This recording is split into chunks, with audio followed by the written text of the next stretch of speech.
જય હિન્દ વિદ્યાર્થી મિત્રો. આજે આપણે આ વિડીયોની અંદર વર્ષ 2026ની તમામ જે સ્ટેટિક સમિટ છે કે જે તાજેતરની કરંટ અફેર્સની અંદર ખૂબ જ ચર્ચામાં રહી હોય, ઉપરાંત મહત્વપૂર્ણ કોન્ફરન્સ હોય અને મહત્વપૂર્ણ એમઓયુ થયા હોય વિવિધ દેશો વચ્ચે, અને જેની અંદર કોઈ પણ પોલિટિકલ હોય, પ્રાદેશિક હોય, કૃષિને લક્ષી હોય અને સાયન્સ એન્ડ ટેકનોલોજીને અનુલક્ષીને જે સમિટ અને મુખ્ય કાર્યક્રમો જે હાથ ધરવામાં આવેલા હતા તેની વિગતવાર માહિતી આપણે આ વિડીયોની અંદર સ્ટેટિક કરંટ અફેર્સમાં આવરી લીધી છે, કે જે તમને આવનારી કેન્દ્ર તથા રાજ્ય સરકારની પરીક્ષાની અંદર ખૂબ જ ઉપયોગી નીવડશે. તો ચાલો મિત્રો શરૂઆત કરીએ. સૌપ્રથમ આપણે આંતરરાષ્ટ્રીય સમિટ વિશેની. તો આપ સર્વેને ખ્યાલ હશે કે તાજેતરની અંદર G7 સમિટનું આયોજન ફ્રાન્સની અંદર કરવામાં આવ્યું હતું અને ટોટલ 52મા ક્રમાંકની G7 સમિટ કે જે ફ્રાન્સની અંદર યોજાઈ હતી. તો વાત કરીએ ભારત તરફથી, ભારતના વડાપ્રધાન પીએમ મોદીજીએ રિપ્રેઝન્ટ કર્યું હતું. અને શું ભારત G7 સમિટનો સભ્ય દેશ છે? તો ના, ભારત G7 જે સમિટ છે તેનો સભ્ય દેશ નથી, પરંતુ ભારતને એક ખાસ અતિથિના દોરા પર પીએમ મોદીને G7 સમિટનો એક હિસ્સો ભાગ બનાવવામાં આવેલો હતો, એટલે કે તેમને ત્યાં હાજરી આપી હતી. તો વાત કરીએ કેનેડામાં મળેલી પૂર્વેની બેઠકમાં એઆઈ ગવર્નન્સ એન્ડ આર્થિક સુરક્ષા પર મુખ્યત્વે ભાર મૂકવામાં આવેલો હતો. તો આગળ વાત કરીએ આપણે G20 સમિટ વિશેની. તો 20મા ક્રમાંકની G20 સમિટનું આયોજન દક્ષિણ આફ્રિકાની અંદર કરવામાં આવ્યું હતું. તો વાત કરીએ એપેક સમિટ વિશેની, કે જેનું આયોજન દક્ષિણ કોરિયામાં થયું હતું. અને વાત કરીએ 72મી આસિયાન સમિટ, કે જે મલેશિયાની અંદર તેનું આયોજન કરવામાં આવેલું હતું. આવનારી પરીક્ષાની અંદર આ જે આંતરરાષ્ટ્રીય સમિટ છે તેને અનુલક્ષીને પ્રશ્નો વારંવાર પૂછાતા હોય છે. તો વાત કરીએ બ્રિક્સના શેરપાની બેઠક વિશેની, કે જેનું આયોજન નવી દિલ્હીની અંદર કરવામાં આવેલું હતું. આપ સર્વેને ખ્યાલ હશે કે વર્ષ 2026 છે, બરાબર છે, આ વર્ષ 2026ની કે જે બ્રિક્સની યજમાની છે તે ભારતે લીધી છે. એટલે કે જે કોઈ પણ કૃષિને લક્ષી હોય, કે સાયન્સ એન્ડ ટેકને લગતી હોય, કે કોઈ સ્પોર્ટને લગતી બ્રિક્સ સમિટનું જેવું કોઈ પણ આયોજન થાય તે આપણા ભારતની અંદર થશે. તો આપ સર્વેને ખ્યાલ હશે કે કૃષિ મંત્રાલય અંતર્ગત, બરાબર છે, કે જે કૃષિ સમિટ છે બ્રિક્સની, તેનું આયોજન મધ્યપ્રદેશના ઇન્દોર ખાતે કરવામાં આવ્યું હતું. તો વાત કરીએ જે બ્રિક્સના શેરપાની બેઠક છે તેની અધ્યક્ષતા ભારતના શેરપા સુધાકર દલેલાએ કરી હતી, બરાબર છે. અન્ય વૈશ્વિક સંગઠનોની સમિટ વિશે વાત કરીએ તો ત્રીજી ભારત નોર્ડિક સમિટ, કે જે નોર્વે દેશ છે, બરાબર છે, આ નોર્વે દેશનું કેપિટલ કયું છે? તો નોર્વે દેશનું કેપિટલ છે ઓસ્લો, અને ઓસ્લો ખાતે તેનું આયોજન કરવામાં આવેલું હતું. તો વાત કરીએ 8મી ભારત આફ્રિકા ફોરમ અને 60મી યુરોપિયન અને ભારત સમિટનું આયોજન નવી દિલ્હીની અંદર કરવામાં આવ્યું હતું. અને આ સમિટની અંદર મુખ્ય મોટો રહ્યો હતો સુરક્ષા એન્ડ ભાગીદારી, બરાબર છે. સાયન્સ એન્ડ ટેક એન્ડ ડિફેન્સને અનુલક્ષીને મહત્વપૂર્ણ કરારો કરવામાં આવેલા હતા. તો વાત કરીએ આફ્રિકન યુનિયનની સમિટ, કે જેનું આયોજન ઇથોપિયા દેશની અંદર કરવામાં આવ્યું હતું.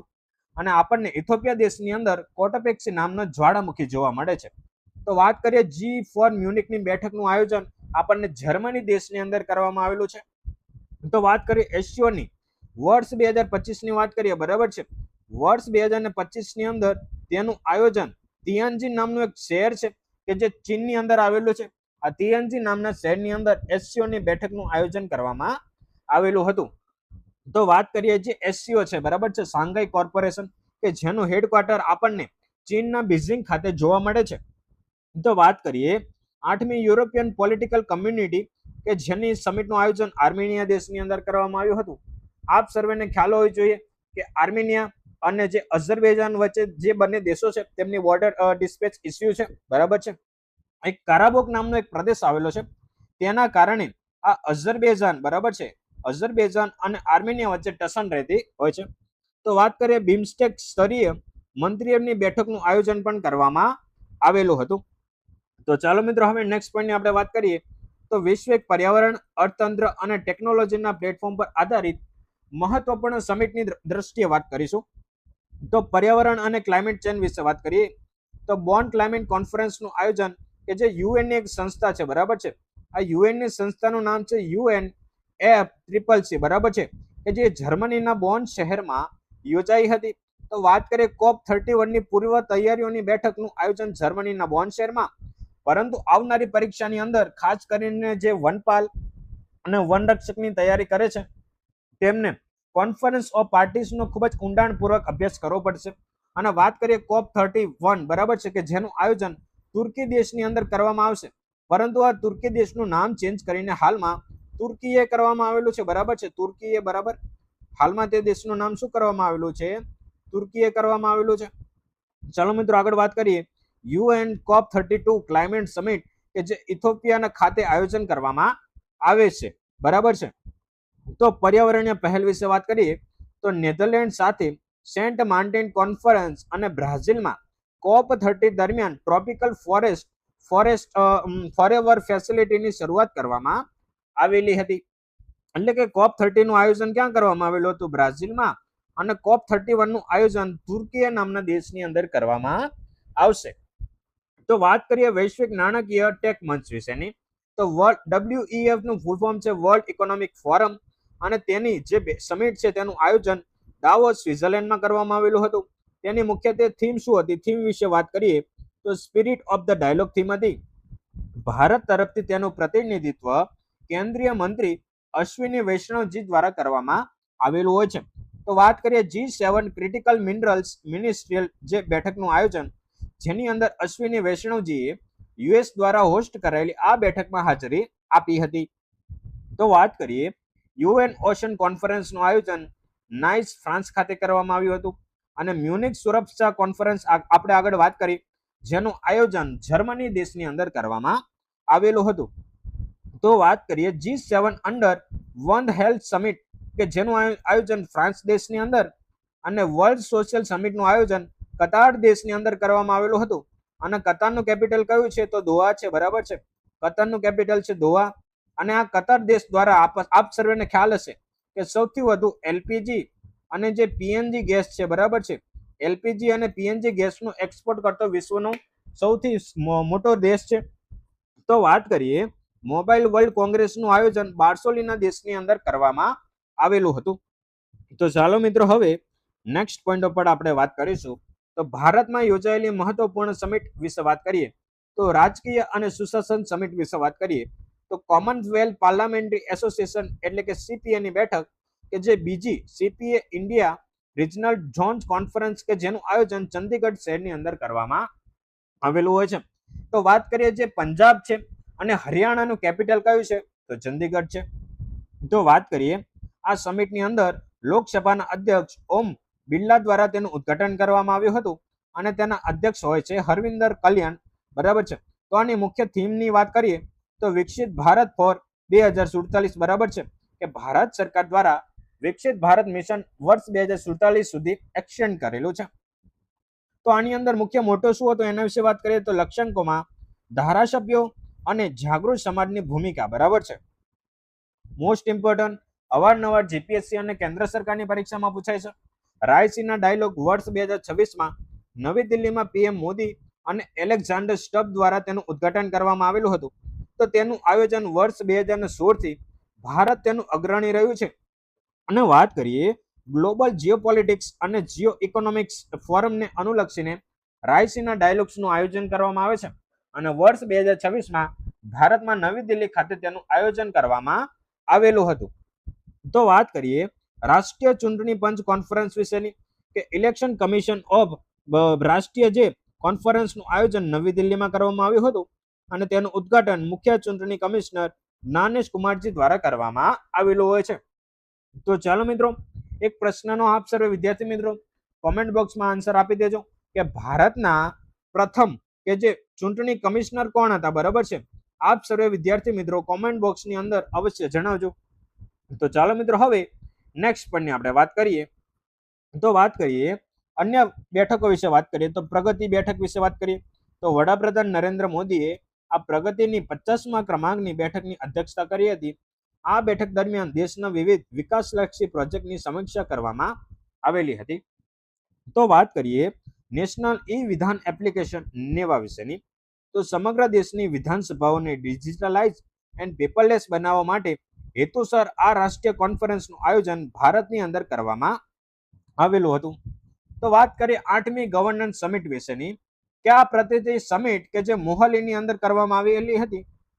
તો વાત કરીએ સમિટની થીમ શું હતી, તો વિકસિત ભારત માટે ઇન્ક્લુઝિવ એઆઈ. હવે આપણે વાત કરીએ વિકાસ એન્ડ સુરક્ષા અને સંબંધિત મહત્વપૂર્ણ સમિટ વિશેની, તો નોર્થ ઇસ્ટર્નલ કાઉન્સિલ NEC નું આયોજન આપણને શિલોંગની અંદર કરવામાં આવેલું હતું.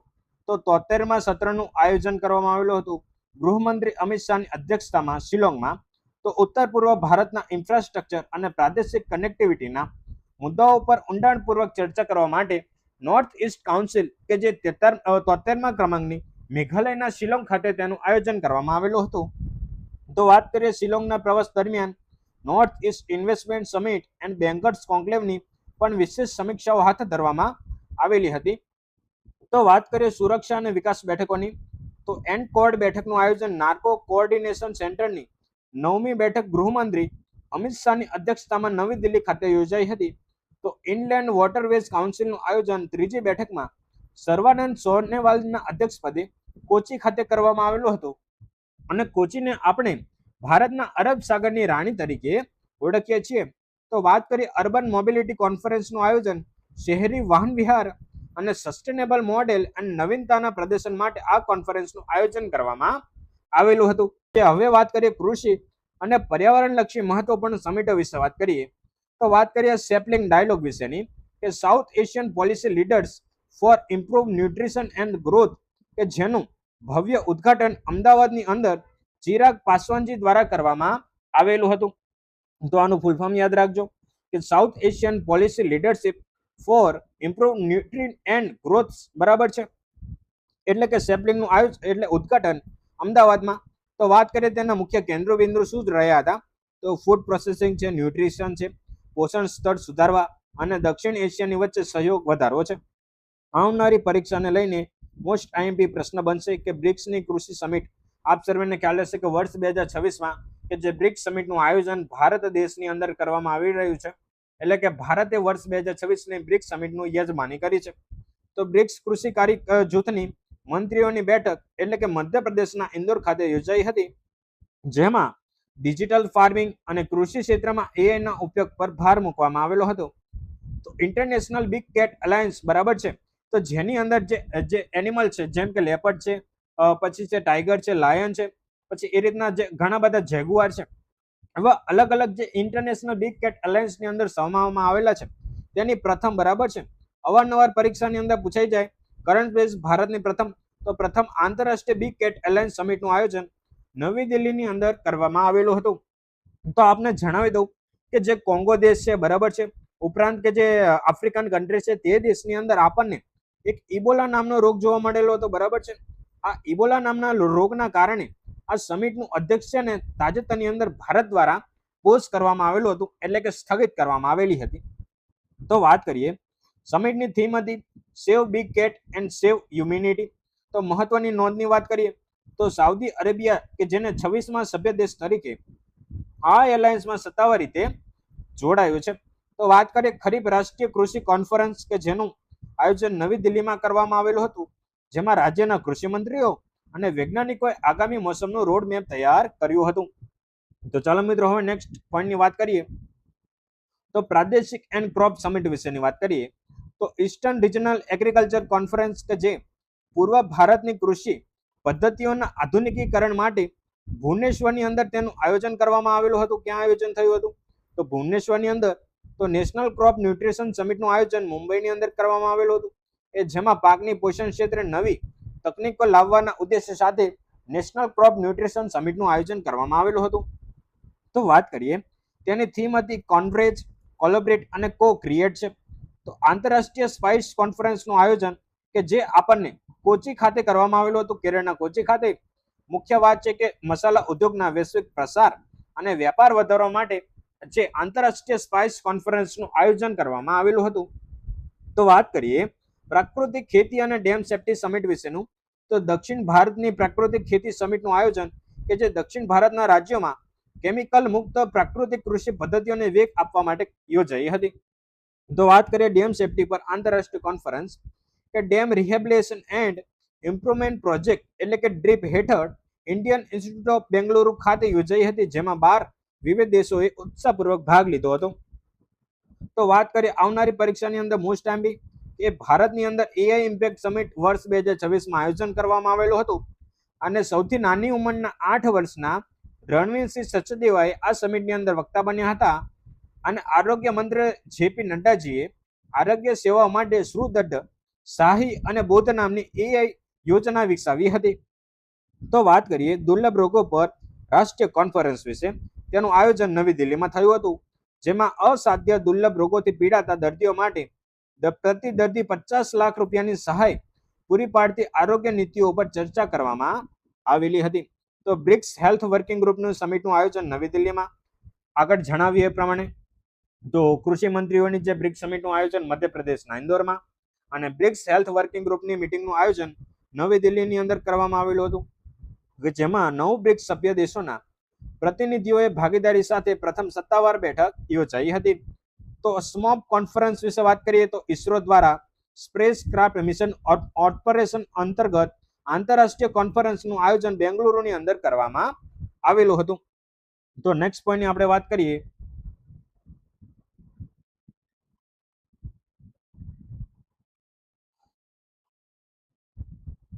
તો વાત કરીએ આરોગ્ય વિજ્ઞાન અને ટેકનોલોજી સાથે સંકળાયેલી સમિટ વિશેની.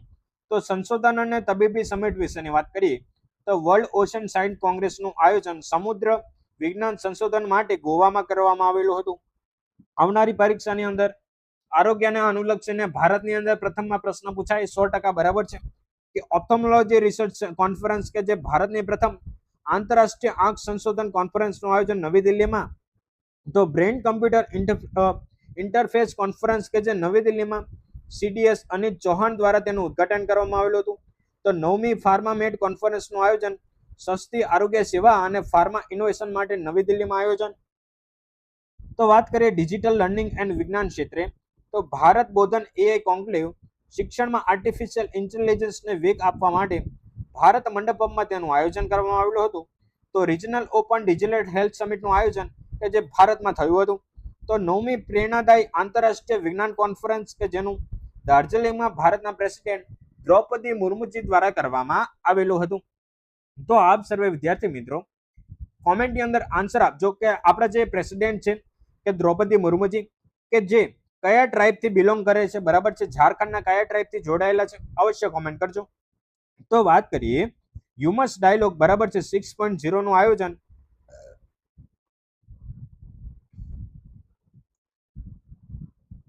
તો વાત કરીએ હ્યુમિસ ડાયલોગ 6.0 નું આયોજન ગ્રેટર નોઈડામાં બીમસ્ટેક કેમ્પસ દ્વારા હોસ્ટ કરવામાં આવ્યું હતું. તો આગળ વાત કરીએ શિક્ષણ એન્ડ કલા સન્માન વિશેની. તો 10મી રાષ્ટ્રીય ઇનોવેશન એન્ડ સમાવેકતા સમિટ પર આયોજન ચંદીગઢમાં થયું હતું. તો યુનિડેસ પ્લસ રાષ્ટ્રીય કોન્ફરન્સનું શૈક્ષણિક ડેટા અને વહીવટી સુધારણા હેતુસર ભુવનેશ્વરની અંદર કરવામાં આવેલું હોય છે. તો 51મી સૈનિક સ્કૂલ કોન્ફરન્સ દેશભરના સૈનિક સ્કૂલના પ્રિન્સિપાલની બેઠકનું આયોજન કેરળની અંદર કરવામાં આવ્યું હતું. આવનારી પરીક્ષાની દ્રષ્ટિએ મોસ્ટ ટાઈમ કે યુપી સંગીત નાટક એકેડમી દ્વારા લખનૌમાં ભવ્ય કાર્યક્રમ યોજાયો હતો, જેઓમાં કલા જગતના 51 કલાકારોને સન્માનિત કરવામાં આવેલા હોય છે. તો ઉદ્યોગ, ઉર્જા અને વારસાની જે સમિટ વિશે વાત કરીએ તો નેશનલ ટેક્સટાઇલ મંત્રીઓની બેઠકનું આયોજન આસામ સરકાર અને કેન્દ્રીય કાપડ મંત્રાલય દ્વારા સંયુક્તપણે આયોજન કરવામાં આવ્યું હતું. તો વાત કરીએ કિમ્બર્લી પ્રોસેસ ઇન્ટરનેશનલ કે જે હીરા ઉદ્યોગોને નૈતિક માર્ગે વાળવા માટે આંતરરાષ્ટ્રીય સ્તરની ચર્ચા મુંબઈમાં કરાઈ હતી. તો અન્ય ઇવેન્ટ્સ વિશેની વાત કરીએ તો Bharat steel summit handloom and handicraft પર રાષ્ટ્રીય કોન્ફરન્સનું આયોજન નવી દિલ્હીમાં. ત્રીજી આંતરરાષ્ટ્રીય ભારતીય ભાષા કોન્ફરન્સ કે જેનું ઉદ્ઘાટન ઉપરાષ્ટ્રપતિ દ્વારા અને ગ્લોબલ એનર્જી લીડર સમિટનું પણ આયોજન ભારતની અંદર કરવામાં આવ્યું હતું અને અર્થ 2025-26 ની અંદર અને ઓડિશાની અંદર બ્લેક સ્વેન સમિટનું આયોજન કરવામાં આવેલું છે. તો વાત કરીએ મહત્વના દ્વિપક્ષીય સંબંધો એટલે કે જેને જીપીએસસી ની અંદર આઈઆર નામના એક ઇન્ટરનેશનલ રિલેશનમાંથી વારંવાર પ્રશ્નો પૂછાતા હોય છે. તો વાત કરીએ ભારત ઇન્ડોનેશિયાના સંયુક્ત આયોગની બેઠકનું એસ જયશંકર જે ભારતના વિદેશ મંત્રી છે તેઓની સહઅધ્યક્ષતામાં નવી દિલ્હીમાં મળી હતી. તો વાત કરીએ મ્યાનમારના રાષ્ટ્રપતિ ભારતની મુલાકાતે આવ્યા હતા અને વાત કરીએ નેધરલેન્ડ સાથે ભારતે યુરોપિયનની એફટીએ વાટાઘાટો અને સાયપ્રસ સાથેના સંબંધોની સત્તાવાર વ્યૂહાત્મક ભાગીદારીમાં બદલાયા છે. અને તાજેતરમાં ભારતે સાયપ્રસ દેશને એક મહત્વપૂર્ણ હથિયારો પૂરા પાડ્યા છે. એની સાથે જે આર્મેનિયા દેશની વાત કરીએ તો આર્મેનિયા દેશને પણ ભારતે બ્રહ્મોસ મિસાઇલ વેચી છે. તો વાત કરીએ ભારતે ઇથોપિયાને વર્લ્ડ ટ્રેડ ઓર્ગેનાઇઝેશનના સભ્ય બનાવવાના પ્રોટોકોલ પર સહી કરી છે. અને ભારત એપીઓની ગવર્નન્સ બોડીની 68માં સત્રનો પ્રારંભનો યજમાની કરી હતી. તો વાત કરીએ ભારત યુએસ આર્મીના ટોક્સ હવાઈમાં સંયુક્ત સુરક્ષાના સહયોગથી ગુવાહાટીમાં યોજાયો હતો. સંરક્ષણ મંત્રાલયે 8 ડોનિયર અને 228 એરક્રાફ્ટની ખરીદી માટે HAL સાથે એટલે કે હિન્દુસ્તાન એરોનોટિક્સ લિમિટેડ છે તેની સાથે કરાર કર્યા હોય છે. તો વાત કરીએ ટેકનોલોજી અને બેન્કિંગ કરારો વિશેની કે national highway authority of India દ્વારા ટનલ એન્જિનિયરિંગ માટે નોર્વે સાથે કરારો એટલે કે MOU કર્યા છે. NHI ની સ્થાપના 1988 ની અંદર અને હાલના તેના અધ્યક્ષ છે સંતોષ કુમાર યાદવજી. તો C.એ ગાંધીનગરની અંદર રાષ્ટ્રીય રક્ષા યુનિવર્સિટી કે જેની સાથે સાયબર સુરક્ષાના MOU કર્યા છે. તો RBI વિયેતનામની સેન્ટ્રલ બેંક સાથે ડિજિટલ પેમેન્ટ એન્ડ ફિનટેકના સહયોગ કરાર કર્યા છે. તો UIDAએ ગૂગલ સાથે આધાર મેપિંગ એન્ડ હનીવોલે IIT બોમ્બે સાથે સેન્ટર ઓફ એક્સલન્સ સાથે MOU કર્યા છે. સો વિદ્યાર્થી મિત્રો, આ હતી મહત્વપૂર્ણ વર્ષ 2026ની તાજેતરમાં યોજાયેલી સમિટની કરંટ અફેર્સની પરીક્ષાલક્ષી બાબતો. તો આવી જ પરીક્ષાલક્ષી બાબતો મેળવવા માટે GS પોઈન્ટરને સબસ્ક્રાઇબ કરવાનું ભૂલતા નહીં અને વિડીયો પૂર્ણ થયા બાદ વિડીયોને લાઇક કરીને હાઇપ નામનું બટન દબાવીને વિડીયોને અવશ્ય શેર કરજો. જય હિન્દ.